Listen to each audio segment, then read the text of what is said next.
ਸੱਜਣੋ ਤੁਸੀਂ ਦੇਖ ਰਹੇ ਹੋ ਪੰਜਾਬੀ ਪ੍ਰਚਾਰ ਟੀਵੀ ਤੇ ਮੈਂ ਮੀਆਂ ਆਸਫ ਅਲੀ। ਤੁਸੀਂ ਦੇਖਦੇ ਰਹਿੰਦੇ ਹੋ ਅਕਸਰ ਅਸੀਂ ਤੁਹਾਨੂੰ ਪੰਜਾਬ ਦੀ ਵੰਡ ਦੇ ਮੁਤਲਕ ਕਹਾਣੀਆਂ ਲੈ ਕੇ ਆਉਂਦੇ ਆ। ਕਈ ਖਾਨਦਾਨ ਜਿਹੜੇ ਆ, ਕਈ ਪਰਿਵਾਰ ਉਹਨਾਂ ਨੂੰ ਲੈ ਕੇ ਆਉਂਦੇ ਆ ਜਿਹੜੇ ਵੰਡ ਦੇ ਦੌਰਾਨ, ਪੰਜਾਬ ਦੀ ਵੰਡ ਦੇ ਦੌਰਾਨ ਜਦੋਂ ਪਾਕਿਸਤਾਨ ਤੇ ਹਿੰਦੁਸਤਾਨ ਬਣਿਆ ਉਸ ਟਾਈਮ ਜਿਹੜੇ ਆਪਣੇ ਘਰੋਂ ਬੇਘਰ ਹੋ ਗਏ ਉਹਨਾਂ ਦੇ ਕੋਲ ਲੈ ਕੇ ਆਉਂਦੇ। ਇੱਦਾਂ ਦੀ ਇੱਕ ਹੋਰ ਕਹਾਣੀ ਲੈ ਕੇ ਅੱਜ ਮੈਂ ਹਾਜ਼ਰ ਹੋ ਰਿਹਾ। ਮੇਰੇ ਨਾਲ ਮੌਜੂਦ ਆ ਜਿਹੜੇ ਕਿਰਦਾਰ, ਉਹ ਆਪਣਾ ਤਾਰਫ ਆਪ ਹੀ ਕਰਾਉਣਗੇ ਤੇ ਆਪਣੇ ਥਾਂ ਵੀ ਦੱਸਣਗੇ। ਪੰਜਾਬ ਤੋਂ ਲੁਧਿਆਣੇ ਸ਼ਹਿਰ ਤੋਂ ਸਤਿੰਦਰ ਸਿੰਘ ਵੜੈਚ। ਅਸੀਂ ਗੁਜਰਾਤ, ਜ਼ਿਲ੍ਹਾ ਗੁਜਰਾਤ ਤੋਂ ਨਾਲ 50 ਕਸਬਾ ਹੈ, ਉੱਥੋਂ ਸੰਨ 47 ਵੇਲੇ ਪਾਰਟੀਸ਼ਨ ਵਾਲੇ ਉੱਥੇ ਗਏ ਆ ਤੇ ਸਾਡਾ ਬਹੁਤ ਸਾਰਾ ਨੁਕਸਾਨ ਹੋਇਆ ਇੱਥੇ। ਜਿਵੇਂ ਆਮ ਸਾਰਿਆਂ ਲੋਕਾਂ ਦਾ ਹੋਇਆ ਉਵੇਂ ਸਾਡਾ ਵੀ ਹੋਇਆ। ਵੱਡੇ ਵਡੇਰੇ ਮਾਰੇ ਗਏ। ਸਾਡੇ ਬਜ਼ੁਰਗ ਜਿਹੜੇ ਨੇ 14-15 ਸਾਲ ਦੀ ਉਮਰ ਸੀ ਉਹ, ਬਾਕੀ ਉਹਨਾਂ 3-4 ਭੈਣ ਭਰਾ ਸਨ ਉਹ ਉੱਥੇ ਪਹੁੰਚੇ। ਇਹਨਾਂ ਤਿੰਨਾਂ ਕੱਪੜਿਆਂ ਵਿੱਚ ਹੀ ਜਿਹੜੇ ਕਿ ਪਾਏ ਹੋਏ ਸਨ, ਬਾਕੀ ਸਭ ਇੱਥੇ ਲੁੱਟ ਪੁੱਟ ਗਿਆ। ਤੇ ਬਾਕੀ ਦੇਖੋ ਸਾਰਿਆਂ ਨਾਲ ਹੋਇਆ, ਸਾਡੇ ਨਾਲ ਵੀ ਜੋ ਹੋਇਆ ਸਾਰਿਆਂ ਨਾਲ ਹੋਇਆ। ਦੇਖੋ ਜੀ ਸਾਡੀ ਇੱਥੇ 50 ਸ਼ਹਿਰ ਦੇ ਨਾਲ ਲੱਗਦੀ ਸਾਡੀ ਇੱਥੇ ਕੋਈ 20-25 ਏਕੜ ਜ਼ਮੀਨ ਸੀ। ਸਾਡੇ ਬਜ਼ੁਰਗਾਂ ਦੇ ਜਿਹੜੇ ਬਾਪ ਸਨ ਉਹ 2 ਭਰਾ ਸਨ। ਇੱਕ ਇੱਥੇ ਬਜ਼ੁਰਗ ਦੋਵੇਂ ਇੱਥੇ ਮਾਰੇ ਗਏ ਨੇ। ਸਾਡਾ ਇੱਕ ਤਾਇਆ ਜੀ ਸਰਦਾਰ ਸੁੱਚਾ ਸਿੰਘ, ਉਸ ਵੇਲੇ 10ਵੀਂ ਪਾਸ ਕੀਤੀ ਸੀ ਉਹਨਾਂ ਨੂੰ ਨੌਕਰੀ ਮਿਲੀ ਸੀ ਪੁਲਿਸ ਵਿੱਚ, ਉਹ ਵੀ ਇੱਥੇ ਮਾਰੇ ਗਏ। ਸਾਡੇ ਬਜ਼ੁਰਗ ਇੱਥੇ ਖੇਤੀਬਾੜੀ ਕਰਦੇ ਸੀ। 50 ਸ਼ਹਿਰ ਦੇ ਵਿੱਚ ਸਾਡਾ ਰਮਣਿਆਂ ਦਾ ਮਹੱਲਾ ਹੈ, ਜਿੱਥੇ ਸਾਰੇ ਇੱਕ ਰਮਣਿਆਂ ਦਾ ਮਹੱਲਾ, ਇੱਕ ਬਿੱਲਿਆਂ ਦਾ ਮਹੱਲਾ, 2 ਮਹੱਲੇ ਜਿਹੜੇ ਵੜੈਚਾਂ ਦੇ ਸਨ ਤੇ ਸਾਡੇ ਬਜ਼ੁਰਗ ਜਿਹੜੇ ਸਨ ਉਹ ਰਮਣਿਆਂ ਮਹੱਲੇ ਰਹਿੰਦੇ ਸਨ।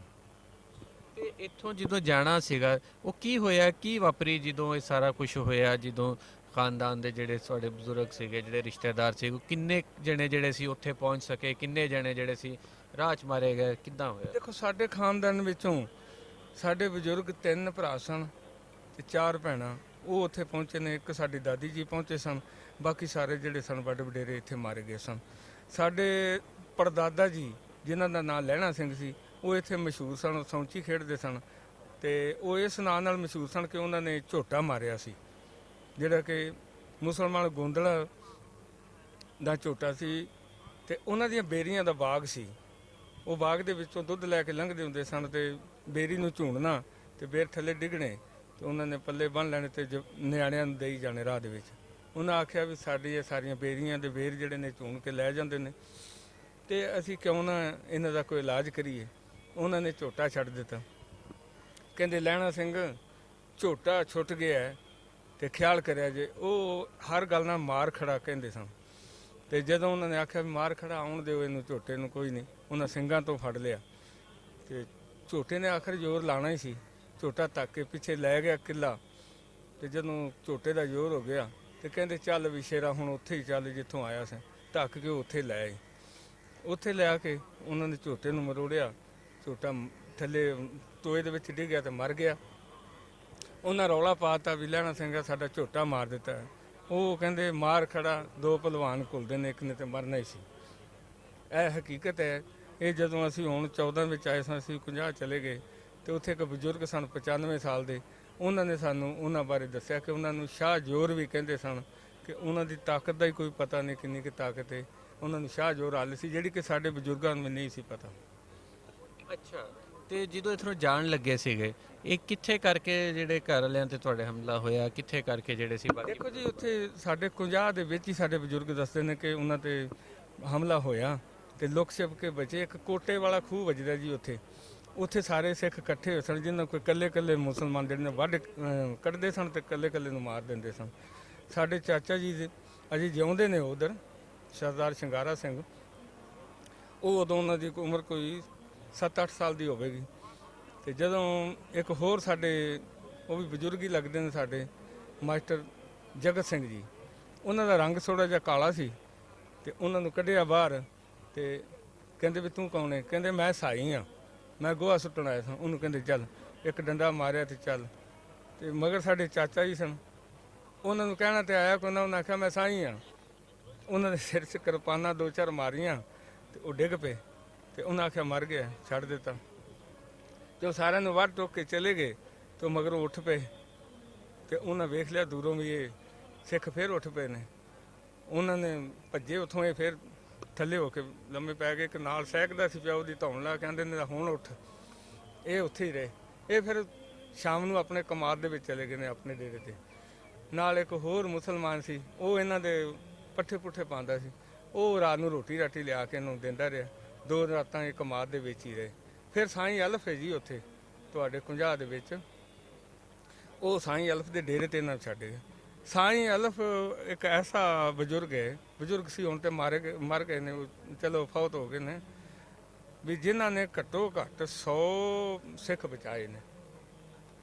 ਉਹਨਾਂ ਨੇ ਮਲਮ ਪੱਟੀ ਕੀਤੀ, ਉਹਨਾਂ ਰੋਟੀ ਪਾਣੀ ਦਿੱਤਾ। ਉਹਨਾਂ ਕੁੱਤੇ ਰੱਖੇ ਸਨ ਤੇ ਕੁੱਤਿਆਂ ਦੀਆਂ ਡਿਊਟੀਆਂ ਲਾ ਦਿੰਦੇ, ਚੱਲ ਲੰਡਿਆ ਤੂੰ ਉੱਥੇ ਬਹਿ ਜਾ, ਚੱਲ ਤੂੰ ਉੱਥੇ ਫਲਾਣਿਆ ਉੱਥੇ ਬਹਿ ਜਾ, ਤੂੰ ਉੱਥੇ ਬਹਿ ਜਾ। ਉਹਨਾਂ ਦੇ ਕੋਈ ਵੜਦਾ ਨਹੀਂ ਸੀ। ਅਸੀਂ ਉਹਨਾਂ ਦੀ ਮਜ਼ਾਰ ਦੇ ਦਰਸ਼ਨ ਕਰਕੇ ਆਏ ਹਾਂ 14 ਵਿੱਚ, ਤੇ ਉੱਥੇ ਹੁਣ ਕੋਈ ਹੋਰ ਉਹਨਾਂ ਦੀ ਮਜ਼ਾਰ ਤੇ ਬੈਠਾ, ਉਹ ਤੇ ਫੌਤ ਹੋ ਗਏ ਨੇ।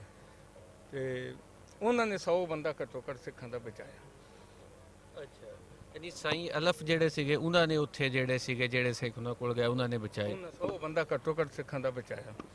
ਉਸ ਤੋਂ ਬਾਅਦ ਇੱਕ 50 ਦਾ ਹੀ ਅਲੀ ਸੀ, ਅਲੀ ਨਾਂ ਦਾ ਬੰਦਾ, ਜਿਹਨੇ ਕਿ ਸਾਡੇ ਬਜ਼ੁਰਗਾਂ ਨੂੰ, ਸਾਡੀ ਦਾਦੀ ਜੀ ਨੂੰ ਇੱਥੇ ਗੁਜਰਾਤ ਕੈਂਪ ਦੇ ਵਿੱਚ ਪਹੁੰਚਾਇਆ, ਆਪਣੇ ਟਾਂਗੇ ਤੇ ਬਹਾ ਕੇ ਤੇ ਔਰ ਆਪਣੀ ਜੁਰਤ ਨਾਲ ਬਚਾ ਕੇ ਤੇ ਗੁਜਰਾਤ ਕੈਂਪ ਵਿੱਚ ਪਹੁੰਚਾਇਆ। ਅੱਛਾ, ਯਾਨੀ ਉਸ ਦੌਰ 'ਚ ਵੀ ਐਸੇ ਲੋਕ ਮੌਜੂਦ ਸੀਗੇ ਕਿ ਜਿਹੜੇ ਇਹਨਾਂ ਸਾਰੇ ਫਸਾਦਾਂ ਤੋਂ, ਦੰਗਿਆਂ ਤੋਂ ਪਰੇ ਹੋ ਕੇ ਜਿਨ੍ਹਾਂ ਨੇ ਆਪਣੇ ਭੈਣ ਭਰਾਵਾਂ ਨੂੰ ਬਚਾਉਣ ਦੀ ਕੋਸ਼ਿਸ਼ ਕੀਤੀ। ਤੇ ਕੋਈ ਹੋਰ ਵੀ ਸੀ ਐਵੇਂ ਦੇ ਬੰਦੇ ਕੋਈ ਹੈਗੇ ਸੀ? ਸਾਡੇ ਜੇਨ ਦੇ ਵਿੱਚ ਤੇ 2 ਹੀ ਸਨ, ਇੱਕ ਅਲੀ ਜਿਹੜਾ ਕਿ ਜਿਹਨੇ ਬੜੀ ਹਿਫਾਜ਼ਤ ਕੀਤੀ ਸਾਡੀ, ਤੇ ਸਾਈਂ ਅਲਫ ਜਿਨ੍ਹਾਂ ਦਾ ਕਿ ਅਜੇ ਵੀ ਮਜ਼ਾਰ ਮੌਜੂਦ ਹੈ ਉੱਥੇ।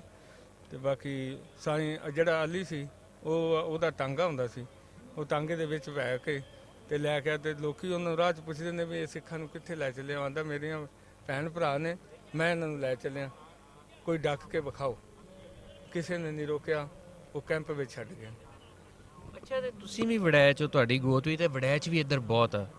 ਤੇ ਉਦੋਂ ਜਿਹੜੇ ਮੁਸਲਮਾਨ ਵੜੈਚ ਸੀ ਉਹਨਾਂ ਨੇ ਤੁਹਾਡੀ ਉਦੋਂ ਕੋਈ ਇਮਦਾਦ ਨਹੀਂ ਕੀਤੀ? ਨਹੀਂ, ਦੇਖੋ ਉਸ ਵੇਲੇ ਕਿਸੇ ਨੇ ਸਾਡੀ ਮਦਦ ਨਹੀਂ। ਜਿਨ੍ਹਾਂ ਨੇ ਮਦਦ ਕੀਤੀ ਉਹ ਤੁਹਾਡੇ ਸਾਹਮਣੇ ਮੈਂ 2 ਹਸਤੀਆਂ ਦਾ ਨਾਂ ਲਿਆ, ਬਾਕੀ ਹੋਰ ਨਹੀਂ ਕਿਸੇ ਨੇ ਕੀਤੀ। ਅੱਛਾ, ਤੇ ਫਿਰ ਇੱਥੋਂ ਅੱਗੇ ਕਿੱਦਾਂ ਆਪਣੇ ਇੰਡੀਆ ਤੱਕ ਕਿੱਦਾਂ ਆਪਣੇ ਇੱਥੇ ਤੇ ਜੋ ਵਾਪਰੀ ਉਹ ਤੇ ਤੁਸੀਂ ਦੱਸ ਦਿਓ। ਇੱਥੋਂ ਫਿਰ ਦੇਖੋ ਜੀ, ਕੈਂਪ ਦੇ ਵਿੱਚ ਸਨ, ਕੈਂਪ ਦੇ ਵਿੱਚੋਂ ਫਿਰ ਉਹਨਾਂ ਨੇ ਟ੍ਰੇਨ ਦੇ ਵਿੱਚ ਗਏ ਨੇ, ਟ੍ਰੇਨ ਦੇ ਵਿੱਚ ਉਹ ਅੰਮ੍ਰਿਤਸਰ ਗਏ ਨੇ, ਉੱਥੋਂ ਗਾਂ ਫਿਰ ਜੋ ਅੱਜ ਤੱਕ ਹੋਇਆ ਹੈ। ਠੀਕ ਹੈ। ਤੇ ਇੱਥੇ ਜਿਹੜਾ ਤੁਸੀਂ ਐਡਾ ਦੁਕਾਨ ਆਪਣੀ ਛੱਡ ਕੇ ਗਏ, ਜ਼ਮੀਨ ਸੀ ਇੰਨੀ ਤੁਹਾਡੀ ਵਾਹੀ ਬੀਜੀ ਸੀ, ਉਹ ਜਿਹੜਾ ਕੁਝ ਛੱਡ ਕੇ ਗਏ ਉਹਨਾਂ ਤੁਸੀਂ ਉੱਥੇ ਜਾ ਕੇ ਤੁਹਾਨੂੰ ਮਿਲਿਆ ਵੀ? ਤੁਸੀਂ ਉੱਥੇ ਜਾ ਕੇ ਸੈੱਟ ਵੀ ਹੋ ਸਕੇ? ਉੱਥੇ ਸਾਨੂੰ ਦੇਖੋ ਜੀ, ਸਾਡੀ ਇੱਥੇ ਜ਼ਮੀਨ ਘੱਟੋ ਘੱਟ 25 ਕਿੱਲੇ ਸੀ, ਸਾਨੂੰ ਉੱਥੇ ਜ਼ਮੀਨ ਮਿਲੀ ਹੈ 18 ਕਿੱਲੇ, ਤੇ ਉਹ ਵੀ ਕਈ ਹਿੱਸਿਆਂ ਦੇ ਵਿੱਚ 2 ਕਿੱਲੇ ਇੱਥੇ, 4 ਕਿੱਲੇ ਉੱਥੇ ਇਦਾਂ ਮਿਲੀ। ਫਿਰ ਉਹ ਵੇਚ ਕੇ ਅਸੀਂ ਲੁਧਿਆਣੇ ਲਈ, ਸਾਨੂੰ ਮਿਲੀ ਸੀ ਪਟਿਆਲੇ, ਫਿਰ ਅਸੀਂ ਲੁਧਿਆਣੇ ਲਈ, ਫਿਰ ਹੌਲੀ ਹੌਲੀ ਸੈੱਟ ਹੋ ਗਏ। ਹੁਣ ਅਸੀਂ ਠੀਕ ਆ, ਸੈੱਟ ਆ ਅਸੀਂ ਪੂਰੇ। ਪਰ ਉਹ ਚਲੋ ਤੁਸੀਂ ਮਾਸ਼ੀ ਹਵਾਲੇ ਨਾਲ ਤੇ ਉੱਥੇ ਸੈੱਟ ਹੋ ਗਏ ਹੋ, ਪਰ ਜਿਹੜੇ ਵੰਡ ਦੇ ਜ਼ਖਮ ਆ, ਜਿਹੜੇ ਉਦੋਂ ਦੀਆਂ ਯਾਦਾਂ ਚੇਤੇ ਆਉਂਦੀਆਂ, ਉਹ ਵੀ ਕੋਈ ਭੁੱਲ ਸਕੇ ਹੋ ਕਿ ਉਹਨਾਂ ਤੋਂ ਵੀ ਕੋਈ ਜਾਨ ਛਡਾ ਸਕੇ ਹੋ ਕਿ ਨਹੀਂ? ਹਲੇ ਤੱਕ ਨਹੀਂ, ਅਜੇ ਤੱਕ ਉਹ ਵਿਸਰੀਆਂ ਤੇ ਨਹੀਂ, ਪਰ ਚਲੋ ਸਾਡੇ ਬਜ਼ੁਰਗ ਨੂੰ ਵੀ, ਸਾਨੂੰ, ਅਸੀਂ ਚੱਲ ਉਧਰਲੇ ਜੰਮ ਪਲਾਂ, ਪਰ ਸਾਨੂੰ ਇੱਧਰਲੀ ਯਾਦ ਅਜੇ ਵੀ ਬਹੁਤ ਜ਼ਿਆਦਾ ਹੁੰਦੀ। ਸਾਨੂੰ ਇੱਧਰਲੀ ਧਰਤੀ ਨਾਲ ਪ੍ਰੇਮ ਹੈ, ਕਿਉਂ ਸਾਡੇ ਬਜ਼ੁਰਗਾਂ ਦੀ ਜਨਮ ਭੂਮੀ, ਸਾਨੂੰ ਬਹੁਤ ਜ਼ਿਆਦਾ ਪ੍ਰੇਮ ਹੈ ਇਸ ਧਰਤੀ ਨਾਲ।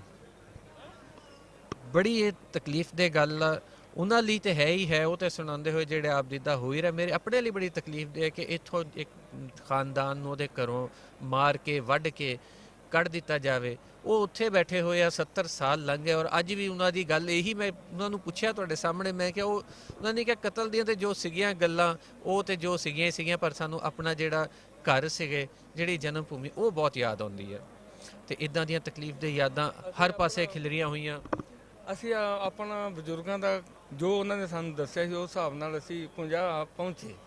ਲਾਹੌਰ ਤੋਂ ਟੈਕਸੀ ਕਰਕੇ ਅਸੀਂ 50 ਪਹੁੰਚੇ। ਉੱਥੇ ਇੱਕ ਅਖਬਾਰ ਛਪਦਾ ਹੈ ਜੀ, ਫਕਰੇ 50, ਉਰਦੂ ਦਾ ਅਖਬਾਰ ਹੈ। ਉਹਨਾਂ ਦੇ ਐਡੀਟਰ ਸਾਹਿਬ ਨੇ ਸਾਡੀ ਬਹੁਤ ਮਦਦ ਕੀਤੀ, ਉਸ ਵੇਲੇ ਦੇ ਕਾਉਂਸਲਰ ਸਨ, ਉਹਨਾਂ ਨੇ ਸਾਡੀ ਮਦਦ ਕੀਤੀ ਬੜੀ, ਸਾਨੂੰ ਆਪਣਾ ਘਰ ਲੱਭਣ ਵਾਸਤੇ। ਅਸੀਂ ਆਪਣਾ ਘਰ ਲੱਭਿਆ, ਰਮਣਿਆਂ ਦੇ ਮਹੱਲੇ ਜਾ ਕੇ ਘਰ ਲੱਭਿਆ। ਇੱਕ ਉੱਥੇ ਬਜ਼ੁਰਗ ਨੇ ਜੀ 95 ਸਾਲ ਦੇ, ਉਹ ਵੀ ਵੜੈਚ ਜੇ। ਤੇ ਜਦੋਂ ਉਹਨਾਂ ਨੂੰ ਮੈਂ ਮਿਲਿਆ ਉਹ ਇੰਨੇ ਜਵਾਨ ਸਨ ਕਿ ਮੈਂ ਉਹਨਾਂ ਦੇ ਕੱਛਾਂ 'ਚ ਹੀ ਆ ਗਿਆ। ਇੰਨੇ ਜਵਾਨ ਸਨ, ਲਾਲ ਰੰਗ, ਗੋਰੇ ਚਿੱਟੇ, ਤੇ ਉਹ ਕਹਿੰਦੇ ਨੇ ਵੀ ਅਸੀਂ ਵੀ ਵਡੈਚ ਹਾਂ। ਤੇ ਸਾਡੀ ਉਹਨਾਂ ਨੇ ਬੜੀ ਸੇਵਾ ਕੀਤੀ ਤੇ ਸਾਨੂੰ ਉਹਨਾਂ ਨੇ ਆਪਣੇ ਘਰ ਬਾਰੇ ਦੱਸਿਆ। ਫਿਰ ਅਸੀਂ ਆਪਣਾ ਘਰ ਜਾ ਕੇ ਵੇਖਿਆ। ਵੇਖੋ ਸਾਡੀ ਦਾਦੀ ਜੀ ਨੇ ਉੱਥੇ ਸੋਨਾ ਦੱਬ ਗਏ ਸਨ ਤੇ ਅਸੀਂ ਉਹਨਾਂ ਕੋਲ ਇਹ ਪੁੱਛ ਨਹੀਂ ਸਕੇ ਵੀ ਕਿੱਥੇ ਦੱਬਿਆ, ਕੀ ਕੀਤਾ। ਤੇ ਜੇ ਸਾਨੂੰ ਪੱਕਾ ਪਤਾ ਹੁੰਦਾ ਤੇ ਅਸੀਂ ਉਹਨਾਂ ਨੂੰ ਦੱਸਦੇ ਵੀ ਇੱਥੇ ਦੱਬਿਆ, ਤੁਸੀਂ ਪੱਟ ਲਓ। ਤੇ ਦੱਸਿਆ ਨਹੀਂ, ਸਾਨੂੰ ਪਤਾ ਨਹੀਂ। ਸਾਡੀ ਦਫੌਤ ਹੋ ਗਈ ਸੀ ਦਾਦੀ ਜੀ, ਅਸੀਂ ਛੋਟੇ ਸਾਂ ਤੇ ਉਹ ਨਹੀਂ ਸਾਨੂੰ ਮਿਲਿਆ।